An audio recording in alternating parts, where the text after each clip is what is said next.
তো চলে আসলাম তোমাদের জন্য একটি নতুন ভিডিও নিয়ে। যেমন তোমরা জানো, সামনেই তোমাদের মাধ্যমিক পরীক্ষা ফেব্রুয়ারি মাসের 10 তারিখ থেকে, এবং তোমরা খুবই চিন্তিত রয়েছো যে সারা বছর হয়তো পড়া হয়নি কিছুই, কীভাবে পড়বো, পুরো সিলেবাসটাকে কিভাবে রিভাইজ দেব। তো আজকে এইসব নিয়েই রয়েছে এই ভিডিওটি, এবং তোমাদের পুরো বইয়ের সাজেশান প্রত্যেকটা চ্যাপ্টার ওয়াইজ আমরা এখানে দেওয়া হবে, এবং আজকে প্রথম 3টে চ্যাপ্টারের সাজেশান দেওয়া হবে। তো প্রথম অধ্যায় রয়েছে তোমাদের ইতিহাসের ধারণা। ইতিহাসের ধারণা বলতে তোমরা যেমন জানো, খেলার ইতিহাস, গানের ইতিহাস, খাদ্যের ইতিহাস, এইসব নিয়েই রয়েছে এই চ্যাপ্টারটা। তো চলো শুরু করা যাক। আধুনিক ইতিহাস হচ্ছে বৈচিত্র্য, এটা তোমরা একটুখানি পড়ে নেবে। এইটুখানি তোমরা যদি পড়ো তাহলে বুঝতে পারবে এই চ্যাপ্টারে পুরোটা কী রয়েছে। তো এবার চলে আসা যাক কন্টেন্টে। নতুন সামাজিক ইতিহাস, বিভিন্ন নতুন সমাজ কীভাবে গড়ে ওঠে, যেমন বিভিন্ন দার্শনিকদের মতে, এইগুলো তোমরা এখানে জানতে পারবে, এবং এটি খুবই গুরুত্বপূর্ণ নতুন সামাজিক ইতিহাসের ক্ষেত্রে পড়ে নেবে। বিভিন্ন ভারতীয় দার্শনিক, বিদেশি দার্শনিক, বিভিন্ন তাদের মতামত ও তাদের গ্রন্থের নাম এখানে দেওয়া আছে, তোমরা অবশ্যই গুরুত্ব সহকারে পড়বে। এবং একটা কথা তোমাদের বলে রাখি, এই চ্যাপ্টারে প্রত্যেকটা টপিকের লাস্টে প্রচুর বই এবং তাদের লেখকের নাম লেখা রয়েছে সেই বিষয়ক। তোমরা কিন্তু বেশি না, 2টো গ্রন্থ এবং তাদের রাইটারের নাম মুখস্থ রাখলেই কিন্তু চলবে। তোমরা পুরো টপিকটা লিখে দেবে পরীক্ষার খাতায়, এবং লাস্টে 2 থেকে 3টে লেখক এবং তাদের বইয়ের নাম দিলেই কিন্তু নম্বর তোমরা পেয়ে যাবে, অত মনে রাখার দরকার নেই। তো তারপরে আছে তোমাদের খেলার ইতিহাস। তোমরা যেমন জানো, জাতির বিকাশে খেলার গুরুত্ব খুবই অপরিসীম, এবং এই খেলার ইতিহাসটা তোমাদের ভালোভাবে পড়তে হবে। তোমরা অনেকেই তো খেলা ভালোবাসো, তোমরা এই খেলার ইতিহাস থেকে বুঝতে পারবে যে খেলা জিনিসটা কতটা প্রাচীন কাল থেকে খেলা হয়ে আসছে।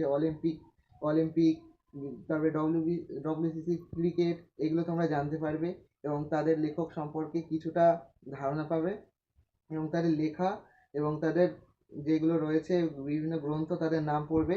তারপরে খাদ্যাভ্যাসের ইতিহাস, যেমন জানো ইতিহাসের ক্ষেত্রে খাদ্যাভ্যাসের ইতিহাস খুবই গুরুত্বপূর্ণ, কারণ মানুষ কিন্তু খেয়েই বেঁচে থাকে, এবং এখানেও তোমরা বিভিন্ন মশলা, বিভিন্ন সবজি সম্পর্কে জানতে পারবে, যেগুলো বিদেশ থেকে এখানে আসে, এখান থেকে বিদেশে যায়, এইসব সম্পর্কে জানতে পারবে, এবং তাদের রাইটার। তারপরে পোশাক পরিচ্ছদের ইতিহাস, এটা খুবই ইম্পর্টেন্ট, যে বিভিন্ন ধার্মিক পোশাক থেকে শুরু করে পরিবেশগত দিক দিয়ে কীভাবে পোশাক আমাদের সমাজে অবদান রেখেছে, এবং পোশাক থেকে বিভিন্ন জাতির সংস্কৃতি সম্পর্কে জানা যায়।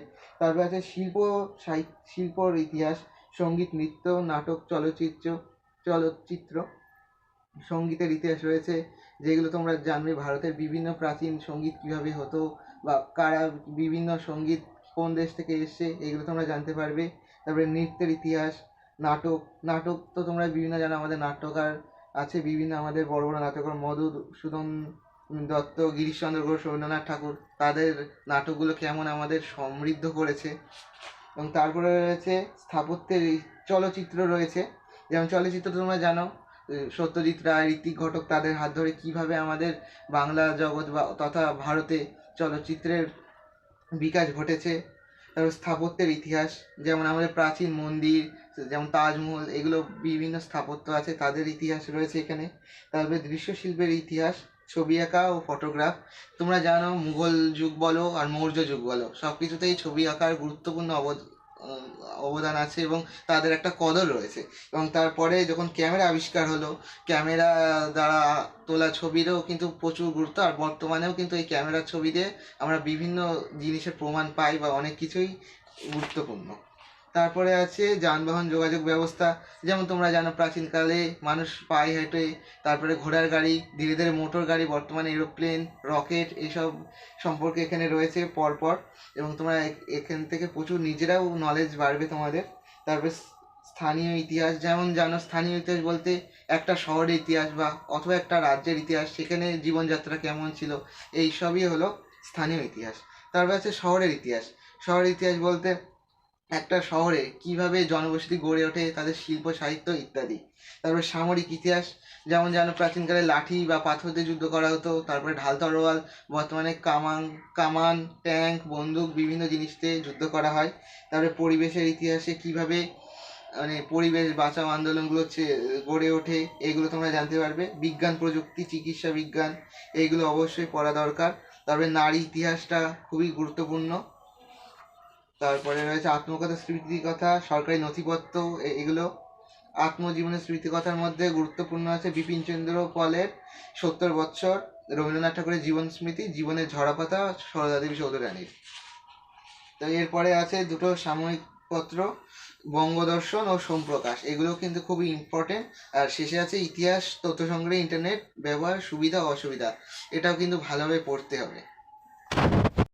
তোমরা হয়তো ভাববে যে আমি সব কিছুই তো বলছি, আসলে দেখো এটা হলো মাধ্যমিক পরীক্ষা, তোমরা জানো এটা বোর্ডের থেকে আসে কোয়েশ্চেনটা, তো বইয়ের যে কোনো প্রান্ত থেকে কিন্তু এর কোয়েশ্চেনটা আসতে পারে, তার জন্য তোমাদের কিন্তু সব কিছু পড়ে রাখা প্রয়োজন। তারপরে আমরা চলে আসি দ্বিতীয় অধ্যায়ে, সংস্কার, বৈশিষ্ট্য ও পর্যালোচনা। সাময়িক পত্র, বামাবোধিনী থেকে শুরু করে হিন্দু প্যাট্রিয়ট, যেইগুলো এই পত্রিকাগুলো কীভাবে জনসাধারণকে সজাগ করতে থাকে বিভিন্ন সম্পর্কে। তারপরে আছে গ্রাম বার্তা প্রকাশিকা। তারপরে সাহিত্যের দিক দিয়ে আছে হুতুম প্যাঁচার নকশা, তোমরা অনেকেই পড়ে থাকবে। নীল দর্পণ নাটকটি কীভাবে সমাজে আলোড়ন সৃষ্টি করে জানতে পারবে। 19 শতকে বাংলার শিক্ষা সংস্কার, এটা খুবই একটি ইম্পর্টেন্ট টপিক এবং এখান থেকে প্রশ্ন আসেই আসে। প্রাচ্য ও পাশ্চাত্য শিক্ষক বিষয়ক দ্বন্দ্ব, মেকলে মিনিট, যেটা খুবই ইম্পর্টেন্ট, তোমাদের টিকা আসতে পারে 2 নম্বরে, এগুলো তোমরা জানবে। তারপরে ইংরেজি শিক্ষার প্রসার, কীভাবে ইংরেজরা, বিভিন্ন মিশনারিরা কীভাবে নতুন নতুন বিদ্যালয় স্থাপন করে সমাজে শিক্ষার প্রসার ঘটায়।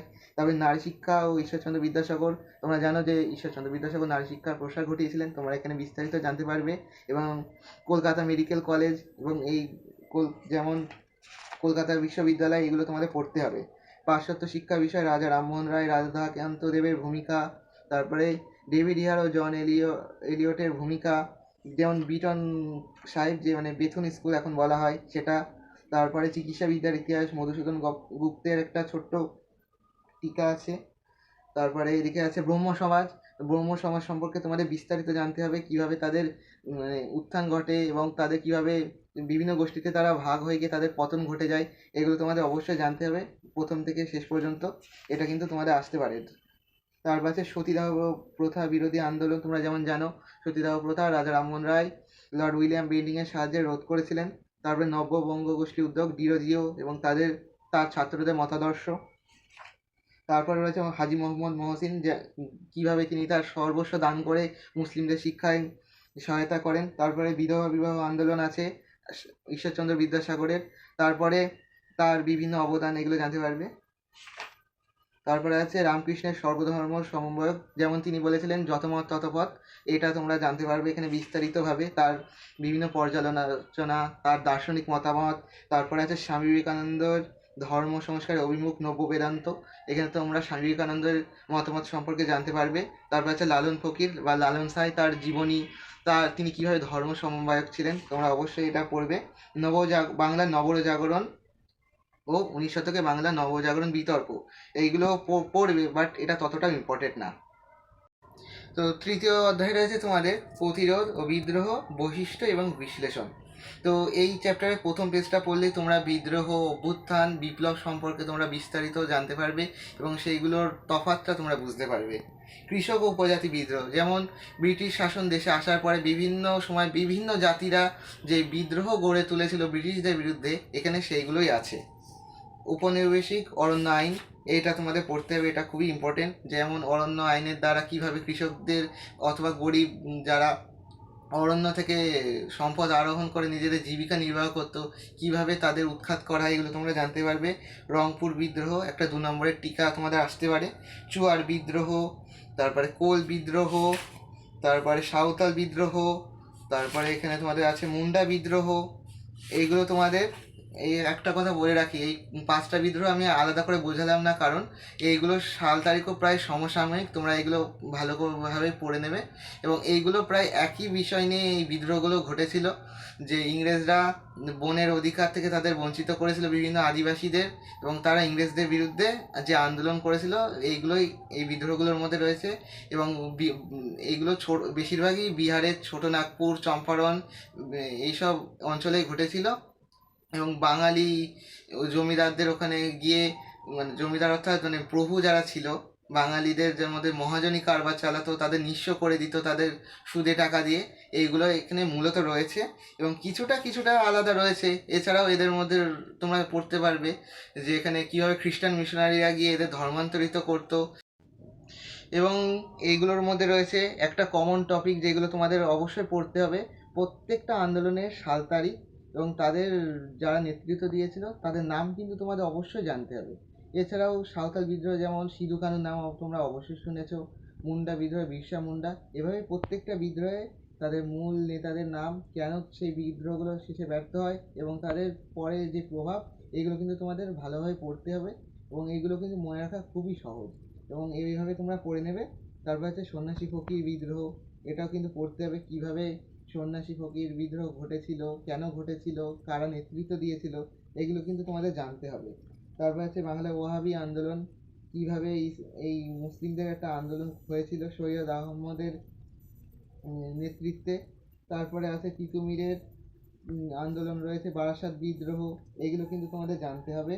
তারপরে আছে বাংলা ফরাজি আন্দোলন, তরিকাই মোহাম্মদিয়া, এগুলো কিন্তু তোমাদের জানতে হবে। তারপরে আছে পাগলপন্থী বিদ্রোহ, এটা তোমাদের টিকা আসতে পারে। এবং এই চ্যাপ্টারের মোস্ট ইম্পর্টেন্ট টপিক হলো নীল বিদ্রোহ। এটা কিন্তু তোমাদের অবশ্যই 8 নম্বরেও আসতে পারে মাধ্যমিকে, 4 থেকে 8 এটা আসবেই। এটা কিন্তু তোমাদের অবশ্যই পড়তে হবে এবং এটা বিস্তারিতভাবে পড়বে যে নীল বিদ্রোহ কেন হয়েছিল। তোমরা অনেকেই জানো যে বাঙালি চাষিরা নীল চাষ করতে অস্বীকার করে বলে, তাদের উপর কীভাবে দমন পীড়ন চালানো হয় এবং কীভাবে নীল বিদ্রোহ সারা দেশে সাড়া পড়ে গিয়েছিল এবং এর ফলে নীল দর্পণ নাটকটি রচিত হয়েছিল নীল বিদ্রোহের পরিপ্রেক্ষিতে এবং নীল বিদ্রোহ কীভাবে শেষ হয় এবং নীল বিদ্রোহের কারণে এবং এই বিদ্রোহের ফলে কিন্তু নীল কমিশন জারি করতে বাধ্য হয়েছিল এবং ব্রিটিশ সরকারের শেষে মেনে নিয়েছিল যে কৃষকদের উপরে অত্যাচার হতো এবং লাস্টে এটি সুরাহা হয় এবং নীল বিদ্রোহটা থেমে যায় এবং শেষে আসে পাবনা কৃষক বিদ্রোহ। একটি ছোট্ট টিকা, এটা আসতেও পারে নাও আসতে পারে, কিন্তু নীল বিদ্রোহটা কিন্তু তোমাদের মোস্ট ইম্পর্টেন্ট।